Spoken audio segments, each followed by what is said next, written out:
Hello नमस्ते my viewers of my channel one step विषय English and Sanskrit में आपका स्वागत है। आज हम पढ़ेंगे अपना एक नया रूल, एक नया नियम और वो होगा एक प्रॉपर वाक्य, एक सही वाक्य संस्कृत में हम कैसे बनाते हैं। सभी नियमों को लेके जितना आज तक मैंने आपको पढ़ाया सभी नियमों को हम कैसे प्रयोग करेंगे वो हम आज जानेंगे। कैसे हम एक साधारण सा वाक्य संस्कृत में बनाते हैं हम एक सही तरीके से व्याकरण को लेके, और उसका कुछ नियम मैं बताऊंगी जिसका आज का चैप्टर होगा हमारा अनुवाद। ये अगर हम जान गए तो हम पिक्चर में कैसे चित्र को देख के सेंटेंस बनाना, या मंजूषा में जो दिया रहता है बॉक्स में उसको लेके हम कैसे सेंटेंस बनाते हैं, या हम पत्र कैसे लिखेंगे, हम अनुच्छेद कैसे लिखेंगे, तो ये सब हम जान पाएंगे, लिख पाएंगे। ठीक है, तो आज का जो हमारा नया चैप्टर है वो हमारा अनुवाद कह सकते हैं और उसे एक नियम भी कह सकते हैं। तो मैंने आपको बोला था कि आप धातु और कुछ शब्द आपको पढ़ना ही है।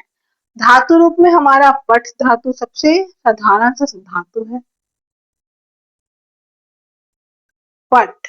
इसे आपको याद करना ही है, तो आपने याद किया ही होगा ऐसा मैं आशा करती हूँ। और शब्द रूप में मैंने क्या कहा था, बालक का, त्वम का और अहम का, या स का या सा का। तो ये 4-5 शब्द रूप आपको, इन्हीं में से कोई एक शब्द रूप आपको याद करना है। तो हम ये तो जान गए कि ये धातु रूप हो गया, ये शब्द रूप हो गया। मैंने ये सब पढ़ा लिया है अपने प्रीवियस वीडियो। आपको ये जान के खुशी होगी कि हम आधा से ज्यादा व्याकरण हम पढ़ चुके हैं। व्याकरण हमारा कंप्लीट हो चुका है, पूरा ही, आधा से ज्यादा या लगभग कह सकते हैं। अब हम जो पढ़ेंगे वो होगा हमारा राइटिंग सेक्शन, जो कहते हैं इंग्लिश में उसको राइटिंग, और हिंदी में कैसे हम पत्र लिखना, अनुच्छेद लिखना, ये सब राइटिंग सेक्शन हमारा आ रहा है। तो उससे पहले हमें कुछ नियमों को जानना होगा, वो जरूरी है। तो हम अब आगे क्या सीखेंगे वो है हमारा कुछ नया नियम। अब मैं जो लिखने जा रही हूँ वो है हमारा पठ। पठ का आपको याद होना ही चाहिए, अगर याद नहीं है तो याद कर लीजिए उसे। पठ, पठती, ये हो गया आपका पठती, पठता और पठंती। पठसी, पठता और पठत। पठामी, पठाव और पठामा।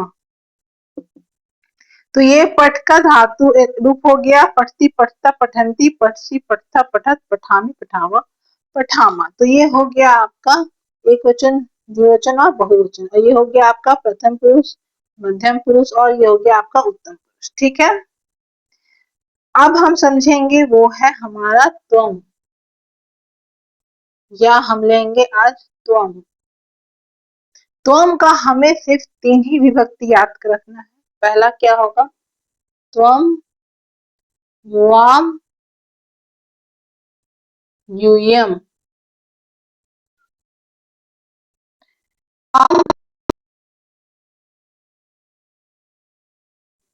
युष्मान।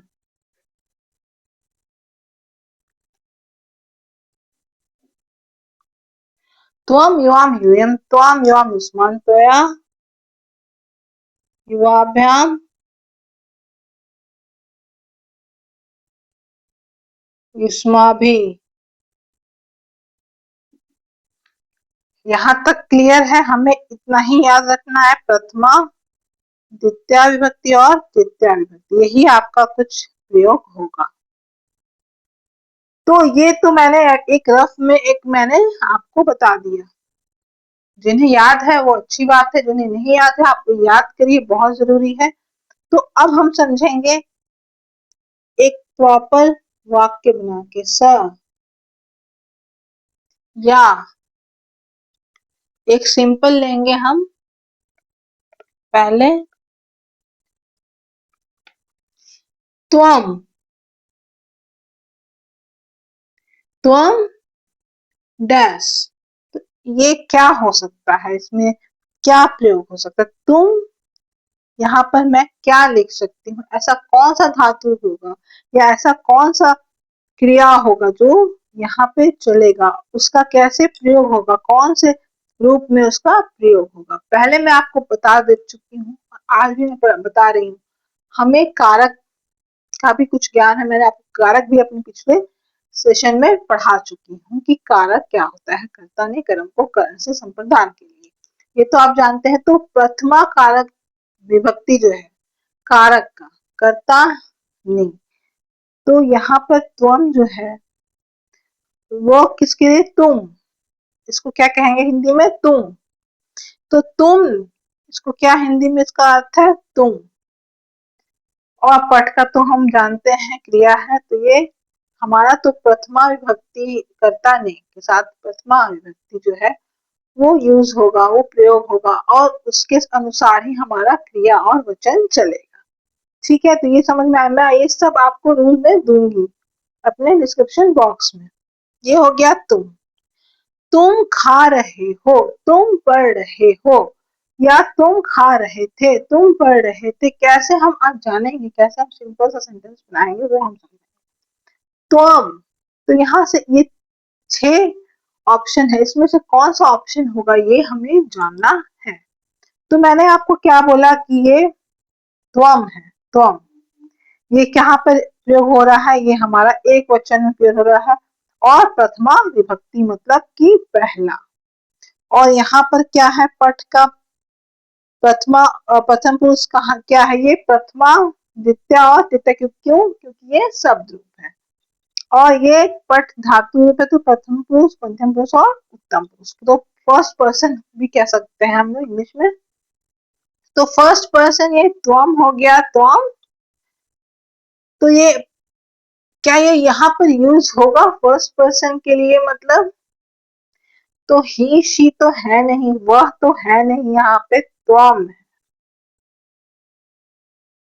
ही शी मतलब किसी पर्सन, फर्स्ट पर्सन के लिए तो नहीं है कि मोहन पढ़ रहा है या सोनी पढ़ रही है। ऐसा तो मैंने लिखा नहीं कि यहाँ सोहन लिख देते, अगर यहाँ सोनी लिख दे या सोहन, और यहाँ पर मैं लिख देती हूँ और यहाँ पर ये। अब कैसे हम समझेंगे क्या है क्या नहीं? ये समझना पड़ेगा हमें आसानी से। ये आपका हो गया आपका प्रथम पुरुष, ये आपका हो गया उत्तम पुरुष और ये आपका हो गया मध्यम पुरुष। ठीक है, प्रथम पुरुष के साथ हमें क्या जोड़ना है? और ये त्वम ऐसे चल रहा है, इसकी जो शब्द ये ऐसे चलेगा। अब मैंने बोला प्रथम पुरुष में ये सोहन है, ये तो मैं आपको बता दी, ये प्रथम पुरुष। तो प्रथम पुरुष यहाँ पर क्या है? सोहन के क्या यूज होगा? क्योंकि सोहन बस एक सोहन है, एक ही व्यक्ति है, एक ही है, तो उसके लिए क्या यूज होगा? सोहन पढ़ती, सोहन पढ़ती। कैसे? ये प्रथम पुरुष है, मैंने बताया ये भी प्रथम पुरुष है। ये जो है ये कर्ता जो है ये हमारा वो किसमें है? तो ये प्रथम पुरुष में है, प्रथम। और मैं जो है वो उत्तम पुरुष, तो इसमें क्या होगा? उत्तम पुरुष यहाँ पे क्या है? पठामी, एक वचन, पठामी। ठीक है, और यहाँ पे त्वम के साथ क्या होगा? तो पड़सी। कैसे? क्योंकि ये मध्यम पुरुष है, मैंने बताया मध्यम पुरुष एक वचन क्या होगा? तो पड़सी, बस हो गया। तो त्वम पड़सी, सोहन पढ़ती, मैं पठामी। तो ये तो मैं लिख दी हूँ, यहाँ पे क्या होगा हमारा संस्कृत में? अहम। अहम का मीनिंग क्या होता है हिंदी में? वो मैं। तो हमें ये समझना है कि अगर उत्तम पुरुष है, मैं के लिए जब प्रयोग होगा, मैं पढ़ रही हूँ, हम 2 आदमी पढ़ रहे हैं, हम 2 आदमी से अधिक पढ़ रहे हैं। ठीक है, तुम पढ़ रहे हो, तुम दो लोग पढ़ रहे हो, तुम दो से अधिक लोग पढ़ रहे हो। ठीक है, रोहन, सिया, गीता, रीता और सोहन पढ़ रहे हैं, या रोहन और गीता पढ़ रही है, रोहन, गीता और मोहन पढ़ रहे हैं, तो ऐसे होगा। यहाँ पे कुछ भी एक पर्सन, दो, यहाँ एक पुरुष, प्रथम पुरुष एक वचन, प्रथम पुरुष द्विवचन और प्रथम पुरुष बहुवचन, मतलब एक, दो और दो से अधिक। तो हमें ये चीज को माइंड में रखना है। आपको आज जो मैं बता रही हूँ ये है हमारा क्रिया प्रयोग। क्रिया का प्रयोग हम कैसे करते हैं वो मैं आपको बता रही हूँ, कैसे कर्ता के साथ हम क्रिया का प्रयोग करते हैं। मैं इसे थोड़ा थोड़ा बताऊंगी हर दिन ताकि आप समझ सकें। अब हम देखेंगे कि इसका अगर दो वचन हो जाए, इसका दो आदमी के लिए, तो क्या होगा। अगर मैं यहाँ त्वाम जोड़ दूं, यहाँ सोहन प्लस मोहन कर दूं, और यहाँ हम दो कर दूं, हिंदी में मैं लिख रही हूँ, ठीक है, और यहाँ त्वाम मतलब तुम दो, समझने के लिए पहले, तुम दो पढ़ रहे हो, तुम दो लोग पढ़ रहे हो, तुम सोहन और मोहन पढ़ रहे हो, हम दो पढ़ रहे हैं, तो कैसे होगा। तो पहला कैसे होगा, अब हम इसे संस्कृत में समझेंगे।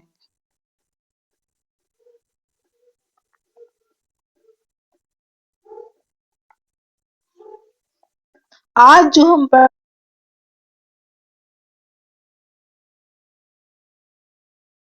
प्रॉपर सेंटेंस कर्ता का यूज करते हुए बनाएंगे, तो पहला हम लेंगे वो होगा हमारा सोहन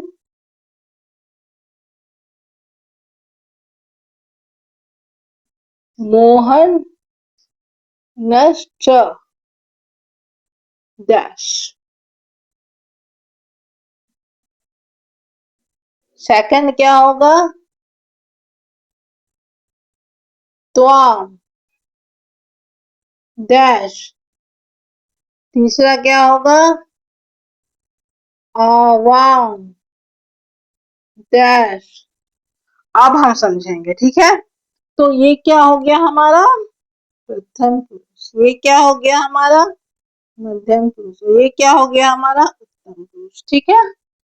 सोहन मोहनश्च क्या होगा हमारा, दो आदमी है, दो पर्सन है, तो यहाँ पे किसके कहाँ होगा, तो मैंने क्या बताई, एक और ये दो के लिए। प्रथम पुरुष है, प्रथम पुरुष है, तो क्या होगा हमारा पठती पठता, सही है, सब पठता होगा, तो पठता, कुछ नहीं सोचना है हमें, क्या लिखना है हमें, तो सीधे पठती पठता, ठीक है। अब यहाँ त्वाम है, त्वाम मतलब मध्यम पुरुष में आ गए हम लोग, ठीक है। तो हम क्या यूज करेंगे, मतलब तुम, यहाँ प्रथम पुरुष था, तुम, तुम्हारे लिए, तुम सब के लिए, अब तुम दो लोग के लिए, तुम दो लोग, तुम दो, त्वाम युवाम युष्मान, ठीक है। तो तुम, मैंने यहाँ पे क्या लिखा, ये हो गया आपका दित्या, क्या हो गया आपका दित्या, या आप ये भी लिख सकते हैं। अभी दित्या को ना देखते हुए हमें क्या समझना होगा, पहले हमारा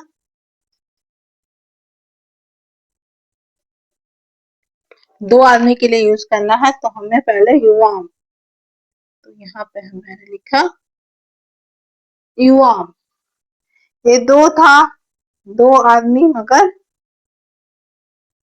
सोहन और मोहन फर्स्ट पर्सन था, पहला प्रथम पुरुष। अब हम देख रहे हैं वो है हमारा युवा, मतलब तुम दो लोग, तुम दो, अब क्या कर रहे हो, तो क्या होगा यहाँ हमारा, यहाँ पर मध्यम पुरुष, ये पहला पर्सन, फर्स्ट पर्सन, तो प्रथम पुरुष एक वचन में तो पढ़ती हो गया, और द्विवचन में ये पढ़ता हो गया यहाँ पे प्रथम पुरुष में दो आदमी के लिए। अब युवाम है, मतलब युवाम मतलब ये, तो यहाँ पर क्या यूज होगा हमारा, तो ये हो गया तुम का शत्रु। और यहाँ पर हम क्या देख रहे हैं कि यहाँ पर मध्यम पुरुष हो गया, तो ये हो गया हमारा तुम पढ़ रहे हो, तुम दो पढ़ रहे हो, तुम पढ़ रहे हो, तुम दो पढ़ रहे हो, मतलब तुम युवाम यूयम, दो मतलब यहाँ युवाम का मतलब क्या हुआ, दो। यहाँ पे सिंपली क्या लिखेंगे, पढ़ता, कुछ नहीं सोचना, बस पढ़ता लिख देना है। आवाम, अब ये अहम का रूप कैसे चलता, अहम अवाम वयम, आम अवाम अस्मान, मैं अव्यम अस्माभि, ठीक है। तो मैं आवाम, अहम आवाम मतलब मैं, और उसके बाद हो गया हम दो लोग। तो मैंने क्या बताया यहाँ उत्तम पुरुष क्या है, मैं और हम दो के लिए पठावत, तो क्या हो जाएगा यहाँ पे पठावा। तो यहाँ पे क्या हो गया हमारा पठावा। हमें कुछ नहीं समझ में आता, तो बस इतना याद रखना है कि हमें धातु रूप क्या है, पठ का, त्वम का या अहम का, तो ये याद रखना होगा, बालक का, बालिका का, छात्र का, छात्रा, वही तो कुछ याद करके कौन सा विभक्ति या कौन सा पुरुष किसमें है, कितने लोगों के बारे में पूछा जा रहा है, उस आधार पे हम एक वाक्य को बना सकते हैं। सोहन मोहन दो आदमी हैं, मगर एक प्रथम पुरुष है, क्योंकि एक पर्सन के बारे में ये बता रहा है, ठीक है। तो ये पर्सन के बारे में आपको बता रहा है, तो और ये दो लोग के बारे में बता रहा है, तुम दो लोग, हम दो लोग, तुम दो लोग और हम दो लोग, ठीक है। तो तुम जब आएगा तो पढ़ता हो जाएगा, ये मध्यम पुरुष याद रखना है, तुम से याद रखना है, बस पढ़सी पढ़ता पढ़ता याद रखना है। और मैं से पठानी पठाओ पठामा, और सिंपल होगा कि सोहन पढ़ रहा है, मोहन पढ़ रहा है, तो क्या होगा पढ़ती पढ़ता पढ़ती, चाहे वह मैं और तुम, यही है हमारा, वह तुम और मैं, वह तुम और मैं, या वह के लिए, या ही और सी, मतलब वह किसके लिए प्रयोग होगा, पुल्लिंग और स्त्रीलिंग दोनों के लिए। तो क्या होगा प्रथम पुरुष तुम्हारे लिए होगा, तुम सब के लिए, तुम दो के लिए तुम, तो मध्यम पुरुष मैं, हम दो, हम सब, तो क्या होगा यहाँ पे उत्तम पुरुष होगा। तो ये हमें याद रखना है, ये हम संस्कृत में पढ़ते हैं, इंग्लिश में भी पढ़ते हैं और हिंदी में भी पढ़ते हैं। तो फर्स्ट पर्सन, सेकंड पर्सन और थर्ड पर्सन, उस तरह से हमको याद रखना है। तो सोहन और मोहन दो लोग जा रहे, दो लोग पढ़ रहे हैं, दो लोग जा रहे हैं, दो लोग खा रहे हैं, और हम दो लोग खा रहे हैं, खेल रहे हैं, पढ़ रहे हैं, तो कैसे वो चलेगा, ऐसे चलेगा। तो आपको सिंपली क्या याद करना है, मैं क्या बताना चाह रही हूँ, आपको अनुवाद कैसे बनाना है, ये तो एक सिंपल सा रूल हो गया। क्रिया को लेके आज मैंने जो बताया वो है हमारा क्रिया का प्रयोग। अनुवाद में कैसे हम एक प्रॉपर, एक सही वाक्य संस्कृत ग्रामर में, और हम संस्कृत में कैसे सेंटेंस को बनाते हैं। ठीक है, आज के लिए बस इतना ही। Thank you, have a nice day.